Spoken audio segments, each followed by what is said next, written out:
Drink کے نام پر کچھ پیتے ہیں تو کیا پیتے ہیں؟ سوڈا پیتے ہیں، کوک پیئیں یا پیپسی یا کچھ بھی. اصل بات یہ ہے کہ ہمیں نہ تو گھریلو کوئی نسخے آتے ہیں، نہ ہم اس کی تکلیف کرتے ہیں، اور اب تو اتنا آرٹیفیشل دور آ گیا کہ ہر چیز پروسیسڈ اور ریڈی میڈ، آٹومیٹک. نہ دماغ استعمال کرنا پڑے، نہ عقل استعمال، نہ ہی کوئی کوشش، نہ ہاتھ نہ پاؤں، بس اندھا دھند کوئی بھی چیز. اور اس کو بعض اوقات آپ دیکھیں کہ جو کینز میں آتی ہیں چیزیں، اس کو کھول کے گلاس میں بھی ڈالنے کی تکلیف نہیں کرتے، اسی میں سے پی جاتے ہیں. حالانکہ کسی ایسی چیز سے پینا کہ جو نظر نہ آئے وہ بھی منع ہے، کیونکہ آپ کو نہیں پتا آپ کیا پی رہے ہیں. مگر آپ دیکھیں چھوٹے ہوں، بڑے ہوں، بچے ہوں، بوڑھے ہوں، سب کینز کے اندر ہی جوس اور کوک وغیرہ پی لیتے ہیں اور کچھ پتہ نہیں ہوتا کہ کیا پی گئے. تو اس کا ہمیں آلٹرنیٹ سوچنا چاہیے. جو ہمارے دیسی گھریلو ڈرنکس ہیں وہ بھی بہت اچھے ہیں. مثلا ایک وقت تھا کہ لوگ کانجی بناتے تھے، کبھی بنائی آپ لوگوں نے؟ بیسٹ ڈرنک ہے، بہت ہی اچھا. جب ہم یونیورسٹی میں تھے تو لاہور میں ہم نے پہلی دفعہ شاید دیکھی تھی، یا اس سے پہلے بھی کچھ پتا تھا، مگر وہ ہمارے یونیورسٹی کالج کے سامنے اویلیبل ہوتی تھی. تو پھر وہ تو کبھی کبھی پینے کا موقع ملتا ہے. یہ بازار کے جو گلاس وغیرہ ان کو بھی ذرا وہم آتا ہے کہ پتہ نہیں کیا کیا اس میں ہوگا صفائی کے اعتبار سے. تو ہم نے خود بنانی شروع کر دی. اس سے کچھ بھی ایفرٹ نہیں لگتی، صرف مٹکے میں کھجور اور پانی اور نمک مرچ اور رائی ڈالتے ہیں، اور رائی کے بھی بہت فائدے ہیں، مسٹرڈ جو ہے، اور بہترین ڈرنک بن جاتا ہے. اسی طرح سکنجبین جو ہمارے یہاں بنتی وہ بھی بہت ہی بہترین ڈرنک ہے. کچی لسی کے بارے میں بھی حدیث میں نے آپ کو بتائی تھی. حضرت انس رضی اللہ تعالیٰ عنہ کہتے ہیں کہ رسول اللہ صلی اللہ علیہ وسلم ہمارے گھر میں تشریف لائے اور پانی طلب کیا. ہمارے پاس ایک بکری تھی، ہم نے اسے دوہا، پھر میں نے کنویں کا پانی ملا کر آپ کی خدمت میں لسی بنا کر پیش کیا. اچھا، ہماری فوڈ میں ایک اور عام خرابی کیا ہے کہ ہم ایک ریسیپی کے اندر اتنا کچھ ڈال دیتے ہیں کہ وہ معدے بیچارے کو تو، یا ہمارا جو ڈائجسٹو سسٹم سارٹ آؤٹ کرنے میں پاگل ہو جاتا ہوگا کہ یہ کیا کیا بلائیں اندر آ گئی ہیں، اب ان کو کہاں کہاں رکھا جائے. تو عام طور پر آپ دیکھیں کہ جب ہم کھانا بنانے لگتے ہیں تو وہ مثالوں کی بھرمار کر دیتے ہیں. اسی طرح اگر کوئی میٹھا بنانے لگتے ہیں تو ہر قسم کے نٹس کٹھے ہی اس میں ڈال دیتے ہیں. اسی طرح اگر کوئی ڈرنک بنانے لگے تو اس میں بھی 4-5 چیزیں جب تک اکٹھی نہ ہو تو ہمیں لگتا مزہ نہیں آیا، اور وہ مزہ کسی ایک چیز کا بھی اس میں نہیں آتا کہ کیا کھا رہے ہو کیا نہیں. تو اس میں سنگل فوڈ کا جو کانسیپٹ ہے یہ نبی صلی اللہ علیہ وسلم کے ہاں بہت عام ہے. اگر آپ دیکھیں تو سنگل فوڈ یعنی اس میں 2-3-4 چیزیں اکٹھی نہیں کی جاتی. اگر آپ کو کوئی بھی ڈائجسٹو پرابلم ہے تو آپ اپنی فوڈ کو تھوڑا سا اسی پیٹرن پر لے آئیں تو آپ دیکھیں گے کہ معدے کے بوجھ اور جلن اور اس کے بہت سے مسائل حل ہو جائیں گے، جن کو عام طور پر ہم ڈائجسٹو ٹیبلٹس لے کے حل کرتے رہتے ہیں، جو کہ اور زیادہ مرض کو ایک طرح سے انکریز کرتے رہتے ہیں، بڑھاتے رہتے ہیں. نبی صلی اللہ علیہ وسلم صبح شام نبیز پیا کرتے تھے، اور نبیز آپ کو معلوم ہے نا، پانی میں کھجور بھگو دینا اور اس پانی کو پینا. اس میں کھجور بھی یا تو آپ شیک کر لیں یا ویسے ہی اس کو گھول لیں.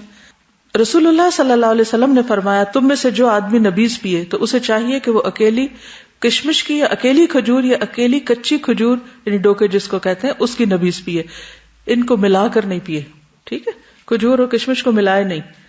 تو آپ یہ کر سکتے ہیں کہ ایک دن آپ کشمش کی پی لیں، دوسرے دن کھجور کی پی لیں، تیسرے دن کچی کھجور کی یا کسی بھی اور چیز کی.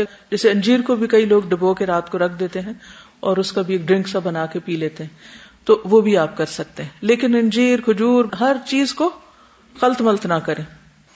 عبداللہ دلمی اپنے والد سے روایت کرتے ہیں، انہوں نے کہا کہ ہم رسول اللہ صلی اللہ علیہ وسلم کی خدمت میں حاضر ہوئے اور عرض کیا، اے اللہ کے رسول صلی اللہ علیہ وسلم، آپ جانتے ہیں کہ ہم کون ہیں، کہاں سے آئے ہیں اور کس کے پاس آئے ہیں. آپ نے فرمایا اللہ کی طرف آئے ہو، اللہ کے رسول کی طرف آئے ہو، یعنی دین کی خاطر آئے ہو. ہم نے کہا اللہ کے رسول صلی اللہ علیہ وسلم، ہمارے ہاں انگور ہوتے ہیں، ہم ان کا کیا کریں، یعنی کس طرح استعمال کریں. آپ نے فرمایا انہیں خشک کر کے ڈرائی کر کے زبیب یعنی کشمش یا منقع بنا لیا کرو. جو بڑا انگور ہوتا ہے اس کا منقع بنتا ہے، جو چھوٹا ہوتا ہے اس کی کشمش بنتی. ہم نے عرض کیا ہم زبیب کشمش کا کیا کریں، یعنی اسے سکھا کے پھر اس کے واٹ نیکسٹ. اب اس سے بھی آپ دیکھیں کہ مختلف لوگ کس قسم کے سوال بعض اوقات کرتے ہیں. آپ نے فرمایا صبح کے وقت بھگو دیا کرو اور رات کو پی لیا کرو. صبح کے وقت بھگو دیا کرو، رات کو پی لیا کرو، اور رات کو بھگو کر رکھا کرو اور صبح کو پی لیا کرو.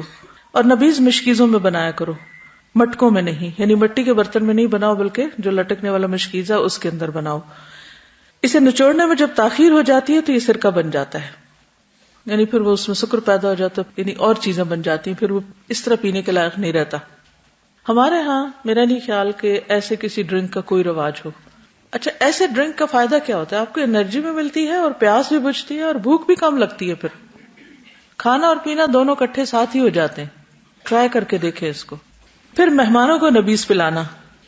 بکر بن عبداللہ سے روایت ہے کہ ایک شخص نے سیدنا ابن عباس رضی اللہ عنہما سے کہا، میں دیکھتا ہوں کہ تمہارے چچا زاد تو دودھ اور شہد پلایا کرتے تھے اور تم لوگ نبیذ پلاتے ہو. کیا تمہیں غربت لاحق ہے؟ تم غریب لوگ ہو کہ تم نبیذ پلاتے ہو، دودھ شہد نہیں پلاتے، یا کنجوس ہو گئے ہو؟ تو ابن عباس نے جواب دیا، اللہ کا شکر ہے، نہ ہم محتاج ہیں نہ بخیل، یعنی نہ غریب ہے نہ کنجوس.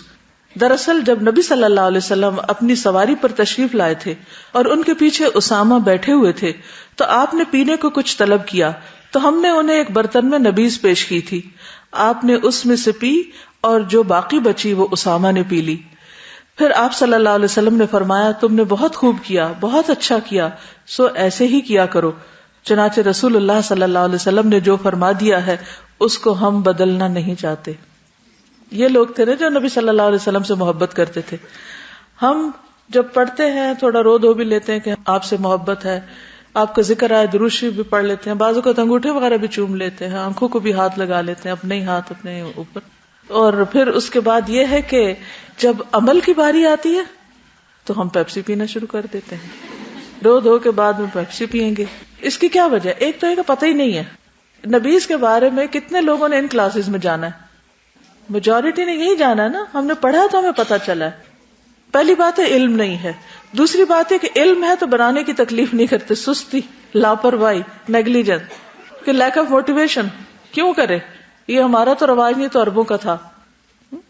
لیکن اصل بات یہ دیکھنی کہ صحابہ کرام ان چیزوں کو بھی سنت سمجھ کے کیا کرتے تھے اور اس کی اتنی پابندی کرتے تھے کہ کوئی اگر انہیں کوئی باتیں بھی بنا دے، غریب ہو گئے ہو، کنجوس ہو گئے ہو، تو بھی وہ اس کی پرواہ نہیں کرتے تھے.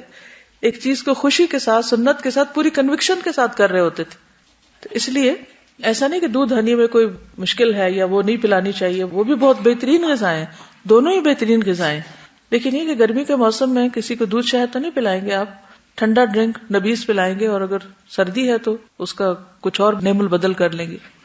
پھر کھانے کے بعد نبیذ پینا، کلو واشربو، کھانا اور پینا. تو بہت سے لوگ اس سے منع کرتے کہ کھانے کے بعد کچھ نہ پیئیں. سہل بن سعد فرماتے ہیں کہ ابو اسید ساعدی نے اپنی شادی میں رسول اللہ صلی اللہ علیہ وسلم کو بلایا، یعنی شادی کی دعوت میں بلایا. ابو اسید کی بیوی ہی اس دن خدمت کر رہی تھی اور دلہن بھی تھی. ٹھیک ہے، اور یہاں تو دلہن کو بیکار کر کے بٹھا دیتے ہیں، ہلنا نہیں یہاں سے، اور بعد میں خوب خبر لیتے ہیں. سہل کہنے لگے کہ تم جانتے ہو کہ اس نے رسول اللہ صلی اللہ علیہ وسلم کو کیا پلایا تھا؟ رات کو اس نے ایک بڑے پیالے میں کچھ کھجوریں بھگو دی تھی. جب آپ صلی اللہ علیہ وسلم کھانے سے فارغ ہوئے تو اس نے وہی بھگوئی ہوئی کھجوریں آپ کو پلا دی، یعنی انہی کا ڈرنک پلا دیا آپ کو. ٹھیک ہے، تو اس سے کیا پتہ چلتا ہے کہ کھانے کے بعد جیسے میٹھا ہے تو خواہ اسے لکوڈ کی شکل میں لیں یا آپ اس کو سالڈ، دونوں صورتوں میں خالی کھجور بھی کھا سکتے ہیں اور اس کا نبیذ بھی پی سکتے ہیں. پھر ہے ستو. یہ بھی گرمیوں میں عام طور پہ پیے جاتے ہیں. نبی صلی اللہ علیہ وسلم روزہ افطار کرنے کے لیے اکثر جو کے ستو کا مشروب نوش فرماتے. سفر اور جنگ کے دوران بھی تھکن، مشقت اور کمزوری دور کرنے کے لیے ستو کا استعمال کثرت سے ہوتا تھا. عبداللہ بن ابی اوفا کہتے ہیں کہ ہم رسول اللہ صلی اللہ علیہ وسلم کے ساتھ سفر میں تھے اور آپ روزے سے تھے. جب سورج غروب ہو گیا تو آپ نے ایک صحابی سے فرمایا، اے فلاں اٹھو اور ہمارے لیے ستو گھولو. یعنی اسی وقت فریش بنائے جاتے ہیں، صبح سے بنا کے نبیذ کی طرح نہیں رکھے جاتے. سوید بن نعمان رضی اللہ عنہ سے مروی ہے کہ فتح خیبر والے سال وہ رسول اللہ صلی اللہ علیہ وسلم کے ساتھ صحبا کی طرف پہنچے جو خیبر کے قریب ایک جگہ ہے. آپ صلی اللہ علیہ وسلم نے عصر کی نماز پڑھی، پھر کھانے کا سامان منگوایا تو سوائے ستو کے اور کچھ نہیں لایا گیا. پھر آپ نے حکم دیا تو وہ بھگو دیے گئے. پھر رسول اللہ صلی اللہ علیہ وسلم نے کھایا اور ہم نے بھی کھایا. یعنی پی بھی سکتے ہیں اس کا پانی اور اس میں کم پانی ڈال کے اس کو کھا بھی سکتے ہیں، یعنی وہ بھی ایک کھانا ہو جاتا ہے. انس بن مالک کہتے ہیں کہ نبی صلی اللہ علیہ وسلم نے صفیہ رضی اللہ عنہا کے نکاح میں ستو اور کھجور سے ولیمہ کیا تھا. یعنی آپ اس کو بھگو کے اوپر میٹھے کے طور پر کھجور وغیرہ بھی ڈال سکتے. اب دیکھیں کہ جو وائٹ شوگر ہے یہ بھی بہت نقصان دہ ہے صحت کے لیے. اس میں بھی بہت سی ایسی چیزیں ہیں جو اوور آل ہیلتھ کے لیے ڈیمیجنگ ہیں.